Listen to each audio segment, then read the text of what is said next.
Pretty disappointed. We did something wrong with the bees when we winterized the hive, and there was a lot of dead bees outside the hive, and I'm not hearing any humming from inside of it. So Will is our mead expert and bee aficionado, so I've got the hive here. Nothing came out of it when I loaded it, so I'm worried that all the bees are dead. So we're going to talk to Will and see what he says, and hopefully he can tell us what we did wrong so we don't have this happen again next year.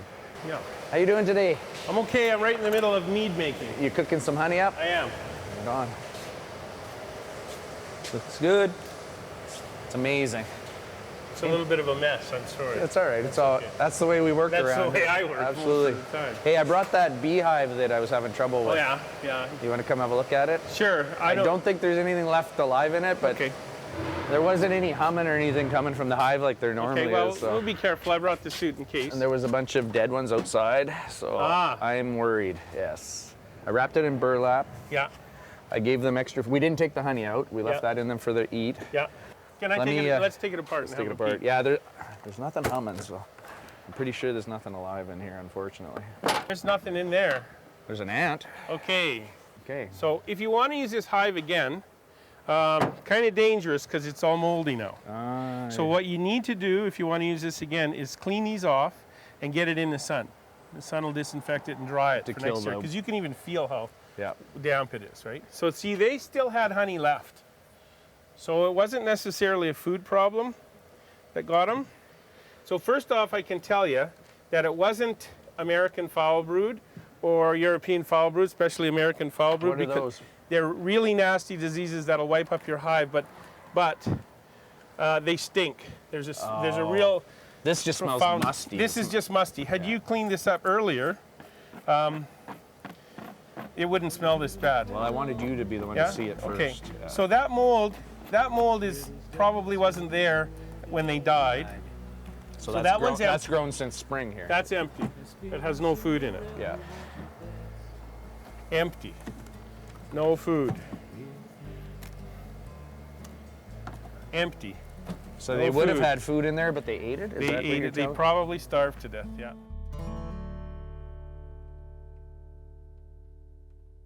Let's head down to the Vintage Fork with Jeff. Sarah, hello. Hey Jeff, how are you? Good, very good. Good to see you. Yeah, good to see you too. I brought you a bottle of London Fog Gin for your event tonight. Awesome. There you go. We're gonna make some Negronis with that tonight. I can't wait to try them. Very good. Awesome. So this is an amazing place that you have here. Vintage Fork in Rutherford House. Yes, we're super fortunate that we get to operate this restaurant in this location. So we operate Vintage Fork as a small family-run business inside of the Rutherford House Museum, which is a provincial historic museum. Where'd you come up with the name Vintage Fork? Our chef Salar came up with that. Your chef Salar, which also is your husband. Yes, he's my husband. So another family business. We always like to feature family businesses on still shots. He's been a chef for about 20 years. He started in his home country of Iran. In a pizza place, a handful of years and a few more journeyman certificates and things like that under his belt. He's here as the head chef and main operator of the restaurant. Excellent. But you're not cooking pizza here. We're not cooking pizza. The meals you guys prepare are fine cuisine. Like they're gorgeous meals. Yes. Yeah, they're I would say heavily influenced by Italian and French kind of fine dining style cooking. Yeah. But Salar always has his own little flair that he adds to it. Absolutely. And you have a special event tonight. We do. That's actually why I'm here, because I've been dying to come to one of them. Because you know me, I love music. Yes. I used to play in a band with Sarah's dad, actually. And so music's in my soul. So yeah, you have these. Is it always jazz that you have? We're trying to mix it up a little bit just to not pigeonhole ourselves with one genre. So we call it Live from the Library. We bring in local musicians. They play in Mr. Rutherford's library in the museum part. Very cool. And then we serve hors d'oeuvres that Chef Salar makes, and we do a glass of Prosecco when you arrive, and then we have our bar open for any drinks throughout the night.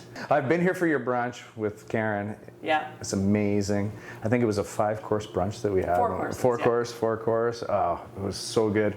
And I was late for work that day, actually. I had to call the distillery and tell them that I was going to be about 40 minutes late. It does take about 2 hours to have a meal here. It's not a quick in and out place. But I didn't want to leave. It was that good. Where's the smell? Just coming from the kitchen? Just from the kitchen, wafting up? Yes. It smells really good right now, that's for sure. Yeah. Well, maybe we should go down to the kitchen and impose on them. Yeah, sounds good. All right, let's do it.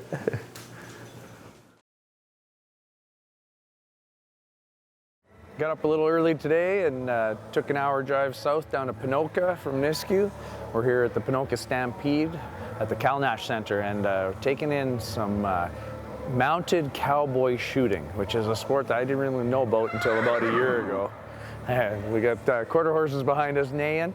So what these folks do is they ride basically the circuit of a barrel racer with pistols in hand, shooting balloons that are on poles, and it's a competition to see how many you hit. We're going to be watching Heather Mckenzie do some shooting today, and her sister Lisa, and their dad. They've got their dad Bruce into it now a little bit too. So Heather won world championship of this, beating out a whole bunch of people from all over the world with it a couple years ago. So apparently she's pretty good. We'll see if she misses anything today.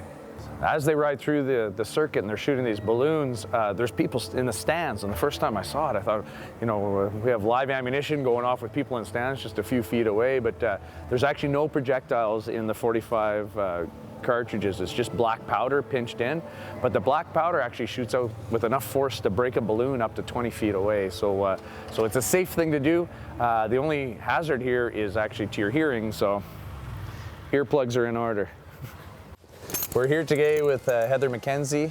She's a world champion equine mounted shooter, correct? Yes. Cowboy mounted shooter. Cowboy yes. mounted shooter. So I understand there's about 400 shooters in Canada. Probably around there, and yeah. then in the States, There's a lot. It's pretty popular. Like 14,000 or something like that. And a few other countries as well.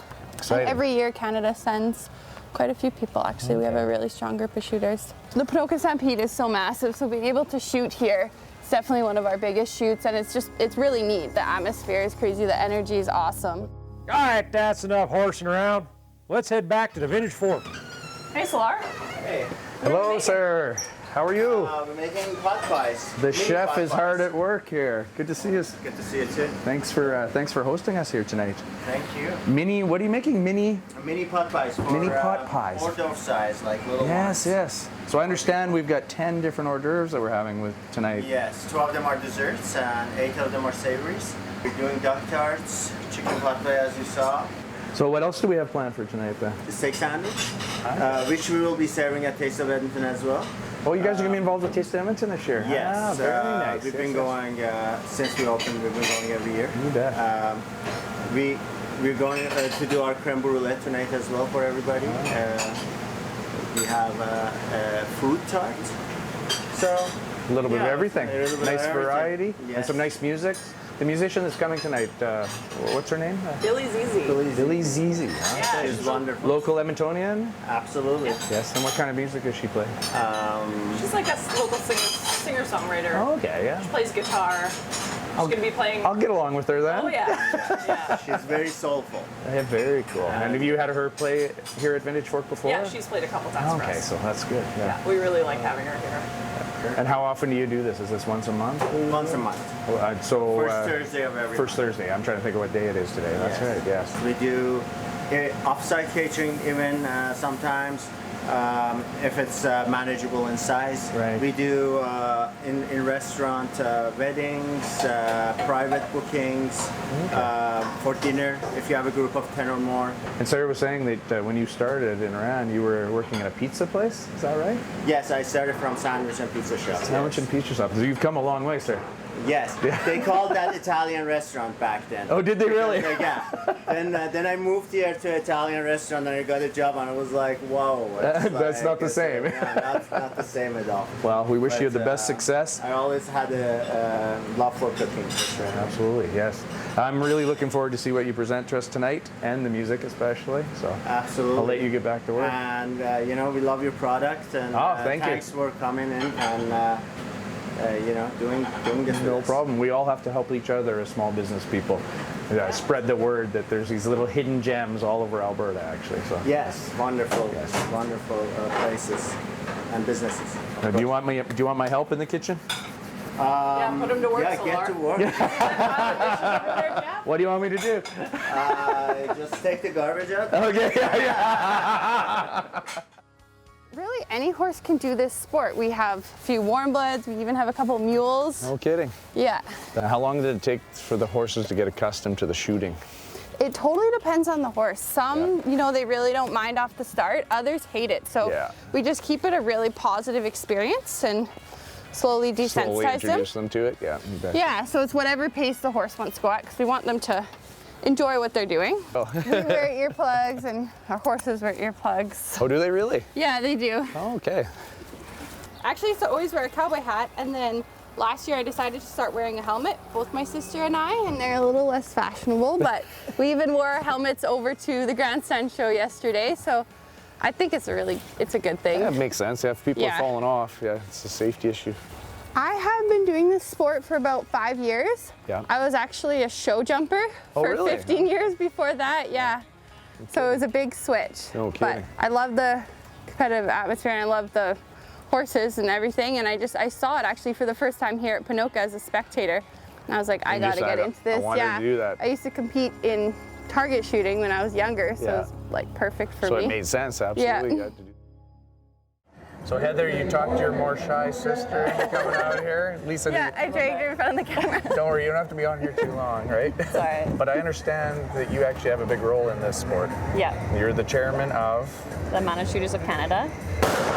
Oh, there goes the first shot. That's pretty loud. good timing right there. I'm putting on the earplugs. Yeah. Is this a nationwide thing? Is there shooters in every province of Canada right now? Almost, yeah. I think we have about 9 provinces in it, and yeah, we have a rep from every club that is on our committee. Yes. And so we just bring forth all the ideas from each club in each province and try and just grow the sport and improve shooting in Canada. Now the course that you guys have to run through here, there's a set direction you have to go. There's a set order you have to shoot So in. there's actually about 65 different patterns, and 5 of them will get randomly drawn for the shoot. Oh, okay. Yeah, so it's not a pattern sport, so the horses have to be very broke. You shoot 5 balloons with one gun, then you do a gun change, pull out your second gun, and shoot 5 balloons on the rundown with your second gun. Then there's some patterns are more speed patterns, some are more technical, so some you're going really fast, some you have to rate up. They'll have up to 3 barrel turns. If you knock over a barrel, it's 5 seconds. If you miss a balloon, it's 5 seconds. Then there's some other penalties world as well. championship winning time is going to be what? It really depends on the Depends pattern. on the pattern. It would change from time to time. Interesting, yeah. Yeah. All these little guys running out here to put the balloons back on. That's a big part of the sport, Oh isn't yeah, it? we couldn't do the sport without our balloon runners. We usually do it as a fundraiser for different organizations, really? different kids clubs or 4-H clubs. Oh, that's a great Yeah, idea. they get paid to do that, so it's a good fundraiser. For sure. They're getting a workout though. Oh yeah. We'll do a They'll couple of sleep hundred good runs a tonight. day. Well, best of luck today. Thank you very much. Thank you. Let's ride on back to the distillery and check on Jeff's bee problem. Here's what I would tell you for the next time, okay? Yeah. Now again, I'm not the world's greatest beekeeper. I've only been doing it for 5 years. They starve to death. So you can see by them, they're healthy dead bees. So what I mean is they just weakened and starved to death, and it was such a long winter. Yeah, it was a rough one this year. Right. Yeah. So here's what I would do if I were you. In fact, you can give me these frames. I'll take them and clean them up for you. Really? Yeah, if we eventually Well, I want to keep learning how to do this properly. Okay, well, I'll can do come it with here. you. I'll Sure. do it with you. Yeah. we'll build up these hives so that they're really strong in the summer.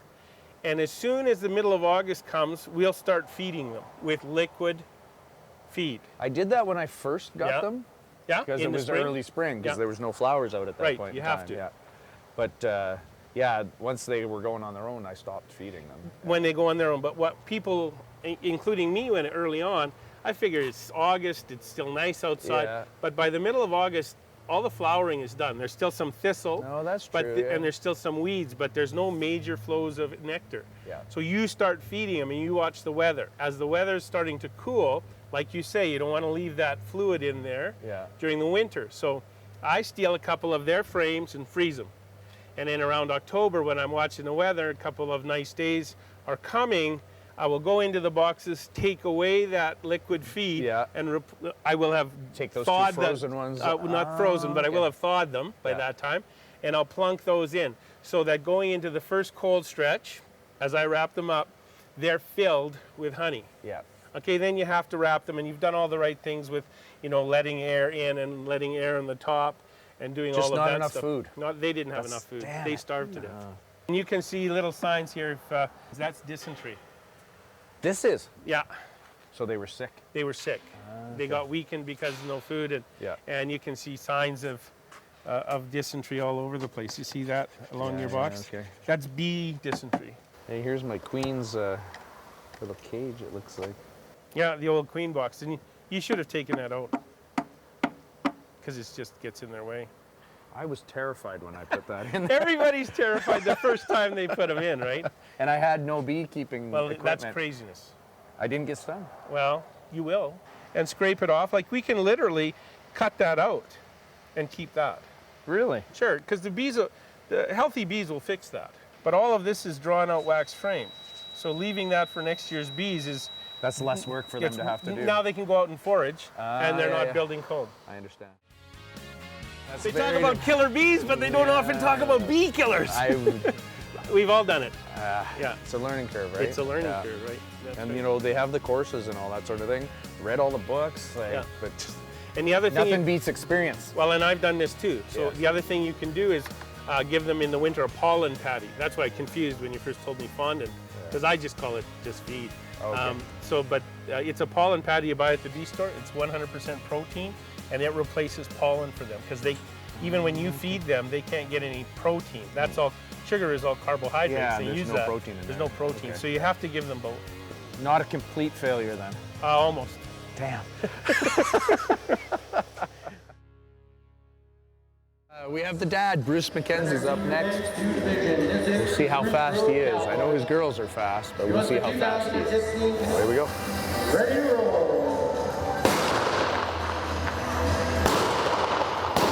Oh, he missed one. He's gonna hear about that after.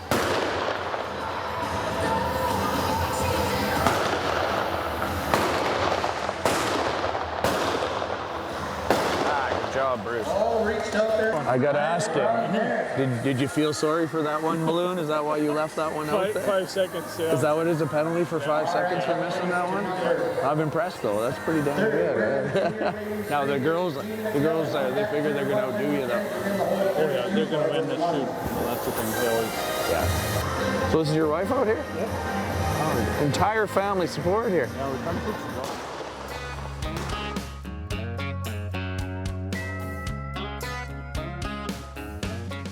This is Lisa. All right, here we go.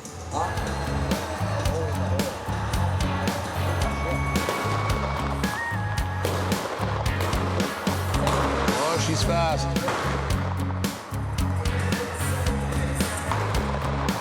Pretty smooth switching guns. Oh yeah. 14. Well done. 0-1. I'm just loading for my run. So we shoot Colt 45 single action revolvers. So the challenge with these is they're like the old style cowboy guns. You gotta pull the hammer back. Every time you before shoot, you have every to pull your shot. hammer back. Yes, you bet. They're real guns, but what we're loading is black powder blanks.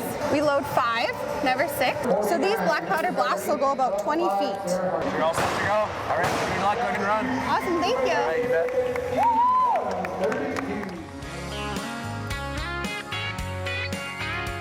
Here's Heather now. Spruce Grove, Alberta, Calgary.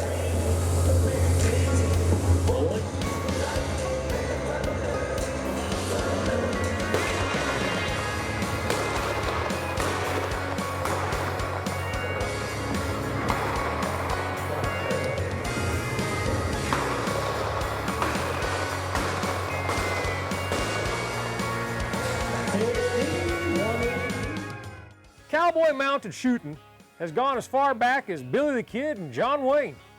Thankfully, these fine folks have made this a family-friendly event and it's real safe. All the protection you need is for your ears.